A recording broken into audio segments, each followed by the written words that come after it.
ভূগোল একাদশ শ্রেণীর ভূগোলের ছাত্রদের আমার দ্বিতীয় ক্লাসে স্বাগতম। আজ আমি দ্বিতীয় ক্লাস নিচ্ছি। আমি আবার আমার পরিচয় দিয়ে দিচ্ছি। সেটি হচ্ছে আমি মুনমুন সাহা, লেকচারার ভূগোল, lecturer geography, Dhaka college, Dhaka. বাবা, তোমরা আশা করি সবাই ভালো আছো। ভালো থাকাটাই আমি সবসময় চাই। আজও আমি আমার ছেলেদের মুখ দেখতে পাচ্ছি না, সেটাতে আমার খুব কষ্ট লাগতেছে যে ছেলেরা আমার কোথায় গেল। আমার প্রথম যে ক্লাস ছিল সেটি আমি প্রাকৃতিক ভূগোল সম্পর্কে পরিচয়, তোমাদের প্রথম অধ্যায়টি হচ্ছে প্রাকৃতিক ভূগোল সম্পর্কে পরিচয়। তো এই যে ধারাবাহিকতার আজকের ধারাবাহিকতার আমি আবার একটু রিক্যাপ করি। ভূগোল কি? ভূগোল বলেছিলাম মানুষ আর পরিবেশের মধ্যে যে আন্তঃসম্পর্ক বা মিথস্ক্রিয়া, সেটি হচ্ছে ভূগোল। যদিও অনেক আগের থেকে জানিয়েছিল ভূ অর্থ পৃথিবী, গোল অর্থ গোলাকার, অর্থাৎ ভূগোল অর্থ পৃথিবী গোলাকার। এটি কিন্তু গোলাকার পৃথিবীতে মানুষ আর পরিবেশের যে আন্তঃসম্পর্ক বা মানুষ আর পরিবেশের যে সম্পর্ক বা গোলাকার পৃথিবী সম্পর্কে যে বর্ণনা, সেটি হচ্ছে প্রাকৃতিক, সেটি হচ্ছে ভূগোল। আর এই ভূগোলের দুটি শাখা, সেটি হচ্ছে প্রাকৃতিক আর মানবিক ভূগোল। প্রাকৃতিক ভূগোল হচ্ছে প্রাকৃতিক বিষয়সমূহ যে বিষয়ে অধ্যয়ন করা হয় বা প্রাকৃতিক বিষয়সমূহ যেখানে আলোচনা করা হয়। তো সেদিনও আমি গত ক্লাসে আমি ওই সংজ্ঞার সাথে আমি আরেকটি বিষয়, দুটি বিষয় পড়িয়েছিলাম। একটি হচ্ছে প্রকৃতি, অর্থাৎ সে কেমন, তার সাথে কি কি বিষয়, সে কি ভালো বা মন্দ, তার পরিসর বা আলোচনার ক্ষেত্রগুলো কোনগুলো, সেগুলো আমি পড়িয়েছি। অর্থাৎ পরিসরের সাথে নেচার অ্যান্ড স্কোপ দুটি পড়িয়েছি, যে তার নেচারটা কি রকম এবং তার পরিসরটা কোন পর্যন্ত গিয়ে পৌঁছেছে। আমি কিন্তু পরিসরের ক্ষেত্রে আলোচনা করেছিলাম যে পরিসরে সে একদম শেষ পর্যন্ত, অর্থাৎ প্রাকৃতিক যে বিষয়গুলো পৃথিবীতে আছে সেই বিষয়গুলো একদম মহাকাশ থেকে শুরু করে একদম ভূপৃষ্ঠ। মহাকাশে রয়েছে জ্যোতির্মণ্ডলী, দেন হচ্ছে আমাদের বায়ুর স্তর অর্থাৎ জলবায়ু, তারপর হচ্ছে আমাদের ভূপৃষ্ঠ, ভূপৃষ্ঠে আছে পানি এবং আমরা বসবাস করি। তাহলে যা কিছু আছে মৃত্তিকা, পানি, উদ্ভিদ, বাস্তুবিদ্যা, জ্যোতির্বিদ্যা, মানচিত্রাঙ্কন বিদ্যা, এই সমস্ত বিষয়গুলো হচ্ছে প্রাকৃতিক ভূগোলের ক্ষেত্র বা পরিসর। এরই ধারাবাহিকতায় আজকে আমাদের এই প্রাকৃতিক ভূগোলের অধ্যয়নের আরেকটি বিষয় হচ্ছে প্রাকৃতিক ভূগোলের বিষয়বস্তু। কি জিনিস বাবা? বিষয়বস্তু, অর্থাৎ subject matter of geography, physical geography. যে আমরা এই যে প্রাকৃতিক বিষয়ের ক্ষেত্রগুলো জেনেছি, ওর নেচার সম্পর্কে জেনেছি, তাহলে বিষয়বস্তু কি, সে কি কি বিষয় নিয়ে আমাদেরকে আলোচনা করে শোনায়। ভূগোল শাস্ত্রের শুরু থেকে ভূগোলে আলোচ্য বিষয় নিয়ে ভূগোলবিদগণ বহু গবেষণা করেছে। তারা নানাভাবে ভূগোলকে জানার বিষয় করেছে, সংজ্ঞায়িত করেছে। আমি কিন্তু গত ক্লাসে তোমাদের বলেছিলাম ভূগোল হচ্ছে মাদার অফ অল সায়েন্স। যদি ভূগোল নিয়ে পড়াশোনা করো, কোনো সময় অনার্স করো, তাহলে দেখবে যে সমস্ত বিষয়ের সাথে তার সাথে রিলেটেড আছে। একদম গণিতের সাথেও আছে, কারণ গাণিতিক ভূগোলও কিন্তু আছে। আবার আমাদের জ্যোতির্বিদ্যার সাথেও আছে, ঠিক আছে। আবার আমাদের ভূত্বকের সাথেও আছে, ভূ অভ্যন্তরের সাথেও আছে, ভূপৃষ্ঠের সাথেও আছে, যেটা নাকি জিওমরফোলজি আমরা বলি। আবার কেমিস্ট্রির সাথেও এর সম্পর্ক আছে, পদার্থের সাথেও এর সম্পর্ক আছে। তাহলে সমস্ত মা হচ্ছে কে? ভূগোল। এজন্য বলে মাদার অফ অল সায়েন্স। তাহলে ভূগোল শাস্ত্র অধ্যয়নের মাধ্যমে এই যে পরিবর্তন আসছে, আমি কিন্তু বলেছি পৃথিবীর পরিবর্তনশীল। এই পরিবর্তনশীল পৃথিবীর বর্ণনা ধীরে ধীরে বর্ণনা হচ্ছে, ধীরে ধীরে পরিবর্তন হচ্ছে, আরো বেশি বর্ণনা পরিবর্তিত হবে, আরো বেশি উন্নত হবে, ঠিক আছে। এই যে বিষয়গুলো, সেই বিষয়গুলো থেকেই আসছে যে প্রাকৃতিক ভূগোল আসলে কি কি বিষয় নিয়ে অধ্যয়ন করে। ভূগোল না, কিন্তু আমি এখন বলছি প্রাকৃতিক ভূগোল কি কি বিষয় নিয়ে অধ্যয়ন করে। তাহলে আমরা জানি প্রাকৃতিক ভূগোলের বিষয়বস্তুগুলো কি কি। প্রাকৃতিক ভূগোলের বিষয়বস্তুর মধ্যে প্রথমেই যেটি, সেটি হচ্ছে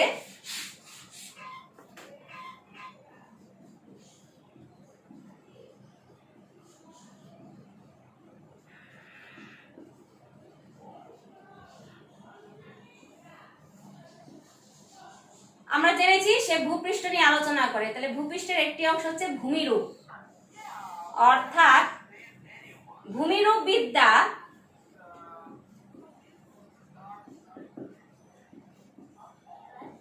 তার আরেকটি অধ্যয়নের বিষয়।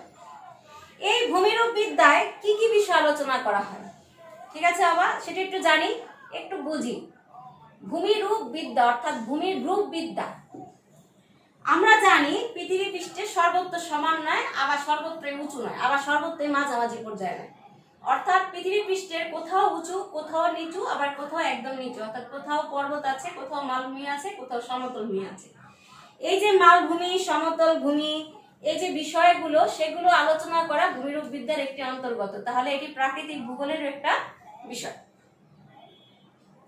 ঠিক আছে। আর এর সাথে এই যে ভূমিরূপ বিদ্যা আমি বললাম, পাহাড়, পর্বত, মালভূমি, সমভূমি, এগুলো কিন্তু উত্থান বা পতনের কারণও আছে। কোনো সময় দেখা যায় সেখানে সেটি উত্থিত হচ্ছে, আবার কোনো সময় সেটি ধ্বংস হয়ে যাচ্ছে। এই ধ্বংস উত্থানের কারণগুলোর মধ্যে ভূমিকম্প, আগ্নেয়গিরি, অগ্ন্যুৎপাত, সুনামি, শিলা বা খনিজ, এগুলোর সাথে রিলেটেড। তাই ভূমিরূপ বিদ্যায় আবার এই বিষয়গুলো আমাদের অধ্যয়ন করতে হয়। এরপরে হচ্ছে যেটি, সেটি হচ্ছে বাড়ি তত্ত্ব। আমি কিন্তু আমরা ক্ষেত্র সময় পড়েছিলাম পানি, পানিটাই এখানে বলেছে বাড়ি তত্ত্ব। বাড়ি মানে কি? পানি। বাড়ি তত্ত্ব কি? পৃথিবী পৃষ্ঠের তোমরা জানো যে 3 ভাগ জল আর 1 ভাগ হচ্ছে স্থল। এই 3 ভাগের মধ্যে আমরা বলি যে 70 ভাগই হচ্ছে পানি, বা অনেকে বলে 71 ভাগই পানি, অনেকে বলে যে 75 ভাগই পানি। তাহলে এই যে 70, 71 বা 75, আমরা বলি 3 ভাগ জল, 1 ভাগ স্থল। এই সমস্ত এই যে পানি নিয়ে আলোচনা করা, বাড়ি তত্ত্ব নিয়ে আলোচনা করা প্রাকৃতিক ভূগোলের একটি অন্যতম বিষয় বস্তু। এই বাড়ি তত্ত্বের মধ্যে কি আছে? এই বাড়ি তত্ত্বের মধ্যে পৃথিবীর পানির উৎস ও বন্টন আছে। অর্থাৎ কোথা থেকে পানি আসছে, কোথায় এই পানিগুলো বন্টিত, মানে কোথায় কত কিলোমিটার পানি বন্টিত হচ্ছে, সাগর মহাসাগরে কি পরিমাণ পানি হচ্ছে, আবার পানি যে চক্রাকারে ঘুরছে সেই চক্র, পানি চক্র, এই সমস্ত কিছুই আলোচনা করা হয় কি এই পানি তত্ত্বে বা বাড়ি তত্ত্বে। এরপরে হচ্ছে যেটি, সেটি হচ্ছে হিমবাহ তত্ত্ব। হিমবাহ কি? আমরা কিন্তু বলেছিলাম পানি কিন্তু বরফ রূপেও থাকে, তাহলে সেটিরই একটা অংশ হচ্ছে হিমবাহ। হিমবাহ সাধারণত পর্বত গাত্রের উপরে থাকে। পর্বত গাত্র কি? অর্থাৎ কোনো পর্বতের উপরের অংশে। আমরা জানি পৃথিবী পৃষ্ঠ থেকে যতই উপরে ওঠা যায় তাপমাত্রা ততই কমতে থাকে, এবং সেটি এক সময় ধীরে ধীরে এত কমে যায় যে সেটি বরফে পরিণত হয়। তাই আমাদের বৃহৎ পর্বতমালাগুলোর উপরে পানি বরফ আকারে সঞ্চিত হয়ে আছে। আবার আমাদের 2 মেরুতেও কিন্তু পানি বরফ আকারে সঞ্চিত হয়ে আছে। এই যে হিমবাহ বা বরফখণ্ড বা এই বিষয়গুলো মূলত এই হিমবাহ তত্ত্ব বা প্রাকৃতিক ভূগোলের একটি বিষয়। এর জন্য হিমবাহ তত্ত্ব একটি আমাদের প্রাকৃতিক ভূগোলের আরেকটি বিষয়। এই হিমবাহ দ্বারা আবার নানা ধরনের ভূমিরূপের সৃষ্টি হয়, যেমন ঝুলন্ত উপত্যকা, কৈরি, ফ্রিয়ড, শৈলময় পর্বত, হিমশিরি, এই বিষয়গুলো অধ্যয়নের বিষয়। যেহেতু ভূমিরূপ বিদ্যা, কিন্তু ভূমি হচ্ছে আমরা যেটা একদম দেখে থাকি সেটা, আর হিমবাহ হচ্ছে বরফ। বুঝেছো বাবারা? বরফ দ্বারা সৃষ্ট ভূমিরূপও আমাদের এই প্রাকৃতিক ভূগোলের অধ্যয়নের বিষয়। এরপরে যেটি, সেটি হচ্ছে জলবায়ু বিদ্যা। জলবায়ু বিদ্যা কি? অর্থাৎ আমাদের যে বায়ুমণ্ডল আছে, সেই বায়ুমণ্ডল বা অনেক দিনের কোন স্থানে দৈনন্দিন যে তাপমাত্রা, সেই দৈনন্দিন তাপমাত্রার সাথে তাপমাত্রার যে অনেক বড় একটি পরিসরে যখনই ফলাফল বের হয়ে আসে, সেটি হচ্ছে জলবায়ু। যেটিকে আমরা বলি যে 30 থেকে কোনো অঞ্চলের দীর্ঘকালের, 30 থেকে সাধারণত 30 থেকে 40 বা 25 থেকে 40 বছরের আবহাওয়ার যে গড় ফলাফল, সেটি হচ্ছে জলবায়ু। তাহলে ওই অঞ্চলটা, এই জলবায়ু পর্যালোচনা করলে আমরা সাধারণত কোনো অঞ্চলের তাপমাত্রা কি পরিবর্তন হয়েছে কিনা, বা তার কোনো ওই অঞ্চলের জলবায়ুর মধ্যে বা ওই অঞ্চলের পরিবেশ কি রকম ছিল, এখন কি পরিবর্তন হয়েছে কিনা, সেই বিষয়ে জানা যায়। তাই জলবায়ু বিদ্যাও এই আমাদের প্রাকৃতিক ভূগোলের একটি অধ্যয়নের অন্যতম বিষয় আমাদের গণ্য করা হয়েছে। ঠিক আছে বাবা? এই যে জলবায়ু উপাদান, নিয়ামক, তারপরে হচ্ছে বিভিন্ন ধরনের বায়ুর তাপ, বায়ুর চাপ, বায়ুর আর্দ্রতা, বায়ু প্রবাহ, এই বিষয়গুলো আমরা পৃথিবীর বিভিন্ন জলবায়ু অঞ্চল, এই বিষয়গুলো আমরা আবার জলবায়ু বিদ্যা দ্বারা অধ্যয়ন করে জানতে পারি। তাহলে অবশ্যই এটি প্রাকৃতিক বিষয়, সেই প্রাকৃতিক বিষয়টাও আবার আমরা কি বলতে জানতে পারি? প্রাকৃতিক ভূগোলে। এরপর যেটি, সেটি হচ্ছে জীব ভূগোল। জীব ভূগোল কি?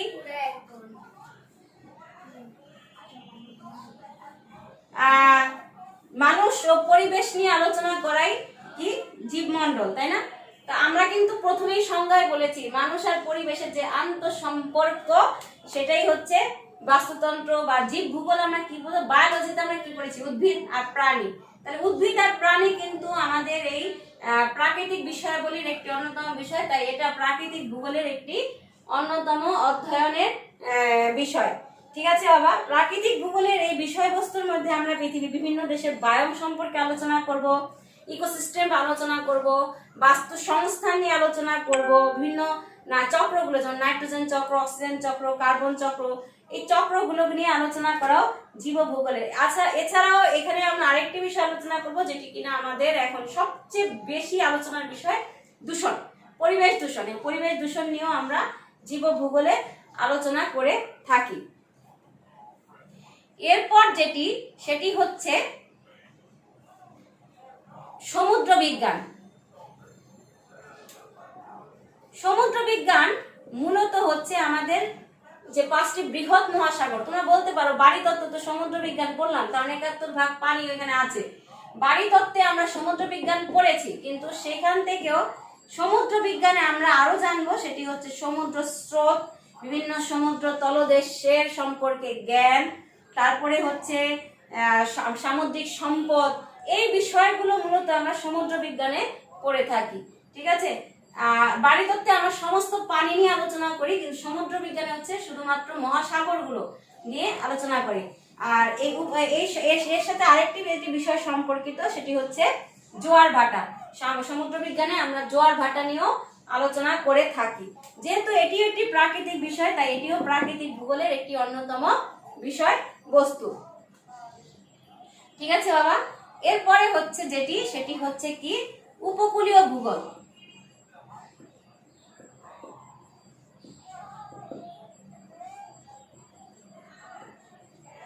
পৃথিবীর যে সমস্ত দেশে বা যে সমস্ত অঞ্চলের দিয়ে উপকূল ভাগ বা আমরা বলতে পারি মহাসাগর বা সাগর বা উপসাগর গুলো অংশ রয়েছে, সেখানে আমরা বলি ওটি উপকূল। সমুদ্র বা ভূমির মধ্যে যে স্থিতিশীল আন্তঃসম্পর্ক বিষয়ক বিন্যাস, সেটি হলো উপকূল। সেই উপকূলীয় তরঙ্গ দ্বারা, উপকূলীয় তরঙ্গ বা পলি তরঙ্গ, উপকূলীয় আবহাওয়া, এই বিষয়গুলো মূলত আমরা কোথায় আলোচনা করব বা এই বিষয়বস্তুগুলো কোথায় আলোচিত হবে, সেটি হচ্ছে প্রাকৃতিক ভূগোলে। তাহলে এটি হচ্ছে উপকূলীয় ভূগোল, হচ্ছে আমাদের প্রাকৃতিক ভূগোলের একটি অন্যতম আলোচনার বিষয়বস্তু। এবং সর্বশেষ যেটি সেটি হচ্ছে আমাদের পরিবেশ। এই সবকিছু নিয়েই আমাদের পরিবেশ, তাই পরিবেশ ভূগোলও আমাদের এই প্রাকৃতিক ভূগোলের একটি আরেকটি অন্যতম আলোচনার বিষয়। এখানে প্রকৃতির সার্বিক অবস্থা, পরিবেশ দূষণ কিন্তু আমরা জীব ভূগোলও পড়েছি পরিবেশ দূষণ, কিন্তু এখানে আমরা আবার পড়বো পরিবেশ ভূগোলে যে দূষণগুলো কিভাবে হচ্ছে, দূষণের মাত্রা কতটুকু, বা দূষণগুলো কিভাবে তার আমরা কিভাবে সেটাকে নিস্তার করতে পারবো বা ওইখান থেকে পরিত্রাণের উপায়, সেই বিষয়গুলো আমরা পরিবেশ ভূগোলে পড়ে থাকি। ঠিক আছে, আমরা যখনই আমরা এক একটা অধ্যায়ে যাব তখনই কিন্তু আমরা এটার সাথে মিল করাবো যে কোথা থেকে কোথায় আসছে, কোন বিষয়বস্তু নিয়ে আমরা এখন আলোচনা করছি। যেমন তোমাদের দ্বিতীয় অধ্যায়ে আছে পৃথিবীর ভূমিরূপ অবস্থা। দ্বিতীয় অধ্যায়টা হচ্ছে পৃথিবীর গঠন। তাহলে পৃথিবীর গঠনটা কোথায় আলোচনা করেছে সেটা কিন্তু তখন রিলেটেড করবো আমরা। সেটি হচ্ছে আমাদের ভূমিরূপ বিদ্যায় আমাদের পৃথিবীর গঠন নিয়ে আলোচনা করতে হবে। পৃথিবীর গঠন যদি আলোচনা করি তাহলে ভূমিরূপ বিদ্যা সেখানে অংশ। এখানে এই বিষয়গুলো মূলত সমস্ত বিষয়গুলোই দেখবে তোমাদের যে পড়ার অধ্যায়গুলো, সেই অধ্যায়গুলোর সাথে একটার সাথে আরেকটা রিলেটেড। তাই বলা যায় যে প্রকৃতির বিভিন্ন উপাদান নিয়ে মূলত প্রাকৃতিক ভূগোলের বিষয়বস্তু গড়ে উঠেছে। তবে প্রকৃতি আর পরিবেশের আন্তঃসম্পর্ক, দেখো এখানে সবকিছু প্রকৃতি আর পরিবেশ আর মানুষের সাথে যে আন্তঃসম্পর্ক, সেটার একটা রিলেটেড এখানে দেখানো হয়েছে। তাহলে বিষয়বস্তু পড়ে তোমরা অবশ্যই জানতে পারলে যে প্রাকৃতিক ভূগোলের মূল বিষয়বস্তুটা কি। এরই ধারাবাহিকতায় আমরা আজকে পড়ব যে এই যে প্রাকৃতিক ভূগোলের বিষয়বস্তু, তাহলে প্রাকৃতিক ভূগোলের উপাদানগুলো কি। বিষয়বস্তুর দিকে খেয়াল করলে কিন্তু আমরা প্রাকৃতিক ভূগোলের উপাদান সম্পর্কেও জানতে পারবো। খেয়াল করে দেখো, ভূমিরূপ বিদ্যা আছে, বাড়ি তত্ত্ব আছে, হিমবাহ তত্ত্ব আছে, জলবায়ু তত্ত্ব আছে, জীব ভূগোল আছে, সমুদ্র বিজ্ঞান আছে, উপকূলীয় ভূগোল আছে, পরিবেশ আছে। তাহলে 1 2 3 4 5 6 7 8 এই 8টি বিষয়ের মধ্যেই কিন্তু আমাদের উপাদানগুলো লুকিয়ে আছে। তাহলে পরিবেশ বা প্রাকৃতিক ভূগোলের উপাদানগুলো কি? প্রাকৃতিক ভূগোলের বিষয়বস্তু পর্যালোচনায় দেখা যায় যে যেহেতু প্রথমেই কে ছিল ভূমিরূপবিদ্যা, তাহলে এই হচ্ছে আমাদের পৃথিবী। যদি ধরি এটাকে,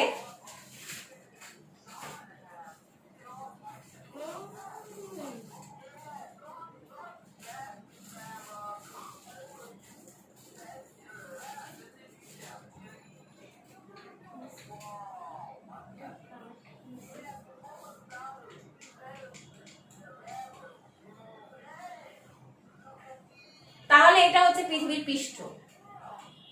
পৃথিবীকে ঘিরে আছে বায়ুর আবরণ, পৃথিবীতে আবার রয়েছে বায়ুমণ্ডল, এখানে আছে মহাকাশ। তাহলে আর এখানে ভূপৃষ্ঠে বসবাস করে মানুষ ও প্রাণী। তাহলে আমরা বুঝতে পারছি বা উপাদানগুলি যদি আলোচনা করি তাহলে দেখতে পারবো যে আমরা কি বলেছিলাম, ভূ অভ্যন্তর, ভূমিরূপবিদ্যা ভূ অভ্যন্তর নিয়ে আলোচনা করে, ভূত্বক নিয়ে আলোচনা করে, ভূবিদ্যা নিয়ে আলোচনা করে। তাহলে উপাদানগুলো কি? প্রথমেই যেটি আসে সেগুলি হচ্ছে অশ্বমণ্ডল। এই অশ্ব কিন্তু ঘোড়া না, আবার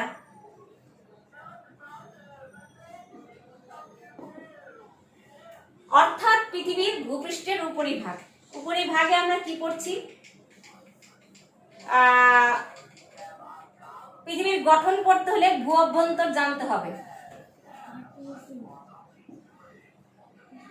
তারপরে যেহেতু পৃথিবীর গঠন হয়ে আমরা উপরিভাগে থাকি, তাহলে ভূত্বক।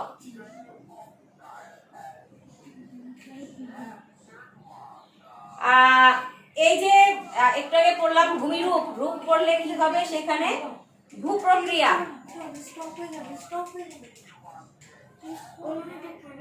আচ্ছা, তারপরে কি? সেটা হচ্ছে ভূপৃষ্ঠের পরিবর্তন।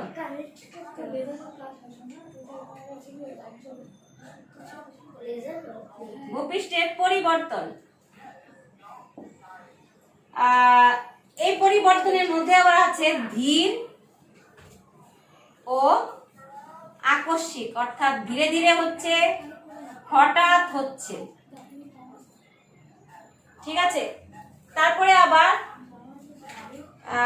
বিভিন্ন ধরনের প্রাকৃতিক অবয়ব দ্বারা পরিবর্তন, নদী দ্বারা, তারপর হচ্ছে ক্ষয়জাত, তারপর হচ্ছে যে বললাম হিমবাহ দ্বারা।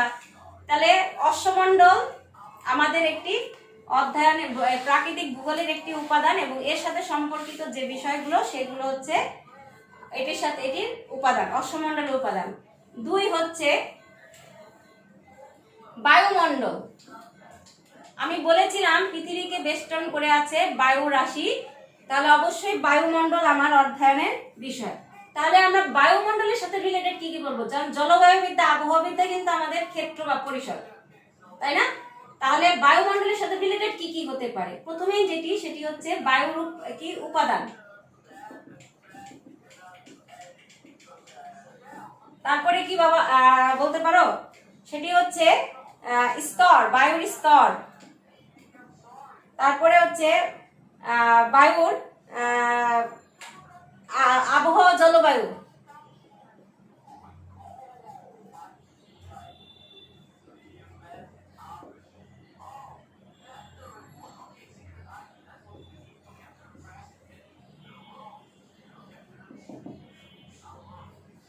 তারপরে আবহাওয়া, জলবায়ু নিয়ামক উপাদান।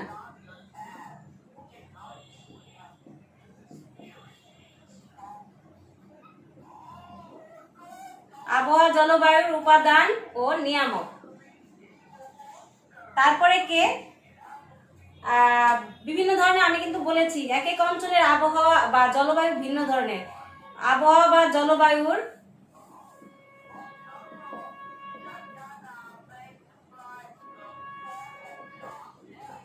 অঞ্চলগত, অঞ্চলের শ্রেণীবিন্যাস বা অঞ্চলগত পার্থক্য, এসব কিছু জানার বিষয়গুলো হচ্ছে বায়ুমণ্ডলের অন্তর্গত। তারপরে কে বলেছিলাম আমরা, দেখো যে বাড়ি তত্ত্ব, সমুদ্র বিজ্ঞান, তাহলে সেটা কি বাড়িমণ্ডল বলি সরাসরি।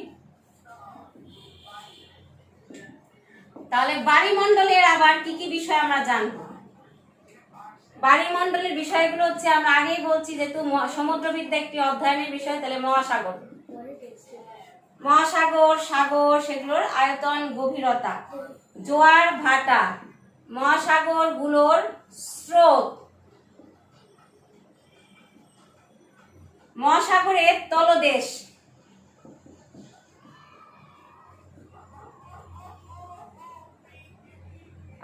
তারপরে হচ্ছে জোয়ার ভাটা,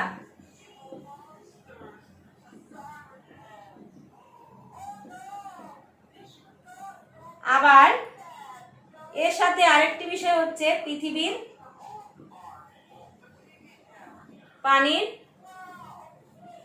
উৎস ও বন্টন, পানি চক্র, যেটি সবচেয়ে বেশি গুরুত্বপূর্ণ।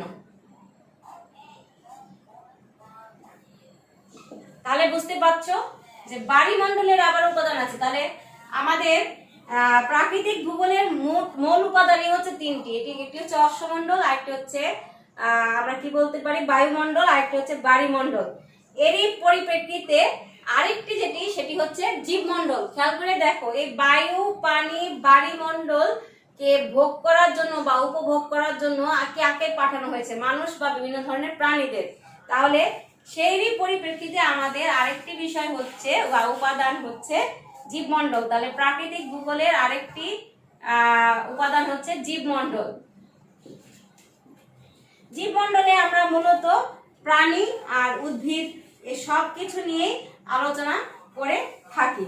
প্রাণী বা উদ্ভিদের কর্মকাণ্ড, প্রাণী বা উদ্ভিদের সাথে পরিবেশের সম্পর্ক, কোথায় কিরকম প্রাণী উদ্ভিদ গড়ে উঠছে বা প্রাণী জন্মগ্রহণ করছে বা প্রাণীর যে পরিবর্তন হয়েছে, সেই সব কিছু বিভিন্ন ধরনের বায়ন, এগুলো আমরা জীবমণ্ডলে জানবো। তাহলে প্রাকৃতিক ভূগোল আর এর উপাদান হচ্ছে মূলত কি তিনটি, কিন্তু আরেকটি অন্যতম উপাদান হচ্ছে বা আরেকটি উপাদান হচ্ছে তিনটির সাথে রিলেটেড, সেটি হচ্ছে জীবমণ্ডল। এখন এই যে আমরা জানলাম ক্ষেত্র, পরিসর, উপাদান, সমস্ত কিছু, তাহলে প্রাকৃতিক ভূগোলের এই ক্ষেত্র পরিসর বা উপাদান নিয়ে যে আলোচনা, সেটি প্রাকৃতিক ভূগোলে কি দরকার? প্রাকৃতিক ভূগোলে কি দরকার? প্রাকৃতিক ভূগোলের এই দরকারগুলো আমরা জানবো। প্রথমেই যেটি আমরা জানি যে আমরা বললাম ভূমিরূপ বিদ্যা। তাহলে প্রাকৃতিক ভূগোল অধ্যয়নের দ্বারা আমরা পৃথিবীর জন্ম সম্পর্কে জানতে পারবো। কারণ ভূমিরূপ বিদ্যার একটি অন্যতম বিষয় হচ্ছে কি পৃথিবীর উত্থান, সৌরজগৎ বা পৃথিবীর যে উৎপত্তি, সেটি সম্পর্কে, তাই না বাবা? সেটি সম্পর্কে জানতে পারছি। তাহলে সেটি সম্পর্কে জানার একটি অন্যতম উপায় হচ্ছে কি এই প্রাকৃতিক ভূগোল। তাহলে প্রাকৃতিক ভূগোল পড়লে আমরা কি জানতে পারবো? পৃথিবীর জন্ম বা উৎপত্তি।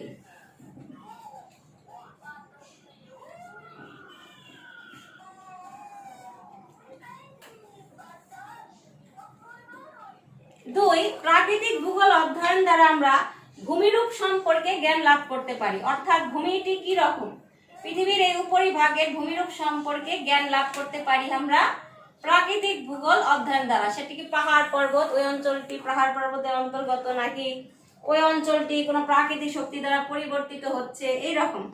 এরপর যেটি আমরা বাড়ি তত্ত্ব সম্পর্কে সম্যক জ্ঞান লাভ করতে পারি। অর্থাৎ পানি রাশি, পৃথিবীর সমস্ত পানি রাশি সম্পর্কে আমরা জ্ঞান লাভ করতে পারি। পানির বন্টন, পৃথিবীগুলোর মহাসাগরগুলোর আকার, আয়তন, সমস্ত কিছু, মানব জাতির উপরে গুরুত্ব কি। তারপরে আবার বাড়ি তত্ত্বেরই অংশ হিসেবে আমরা বলতে পারি সমুদ্র সম্পর্কে জ্ঞান লাভ। সমুদ্র সম্পর্কে অর্থাৎ পৃথিবীর 5টি যে বড় মহাসাগর রয়েছে, এই বড় বড় মহাসাগরগুলোর আকার, আয়তন, স্রোত, অন্যান্য বিষয় সম্পর্কে আমরা জানতে পারি। ঠিক আছে? আবার জলবায়ু সম্পর্কেও কিন্তু আমরা জানতে পারি কোথা থেকে? এই প্রাকৃতিক ভূগোল অধ্যয়নের দ্বারা। আবার বায়ুমণ্ডল সম্পর্কেও জানতে পারি, কারণ জলবায়ুর সাথে কিন্তু আমাদের বায়ুমণ্ডলটা সম্পর্কযুক্ত। কারণ আমি উপাদানে কিন্তু বলেছি যে বায়ুমণ্ডল এর একটি উপাদান, তাহলে অবশ্যই জলবায়ুর সাথে পড়লে আমরা বায়ুমণ্ডল বা আবহাওয়া সম্পর্কে আমরা জ্ঞান লাভ করতে পারি। তাহলে তোমরা বুঝতে পারছো যে আমাদের এই প্রাকৃতিক ভূগোল অধ্যয়নের গুরুত্ব কি। পৃথিবীর প্রাকৃতিক বিষয় সমূহ সম্পর্কে সম্যক জ্ঞান লাভ আমরা সাধারণত এই প্রাকৃতিক ভূগোল সম্পর্কে অধ্যয়ন করে জানতে পারি। তাহলে ছেলেরা, আমি মনে করি গত ক্লাসে আমি তোমাদের ফোন নাম্বার দিয়েছিলাম, প্রয়োজন পড়লে অবশ্যই আমাকে ফোন করবে, বা কোনো বিষয় না বুঝলে আমাকে ফোন করবে, আমি যথাসাধ্য চেষ্টা করব। সবাইকে আজকে এই পর্যন্তই, সবাইকে ধন্যবাদ জানিয়ে আমি আমার ক্লাস শেষ করছি। ভালো থেকো, সুস্থ থেকো।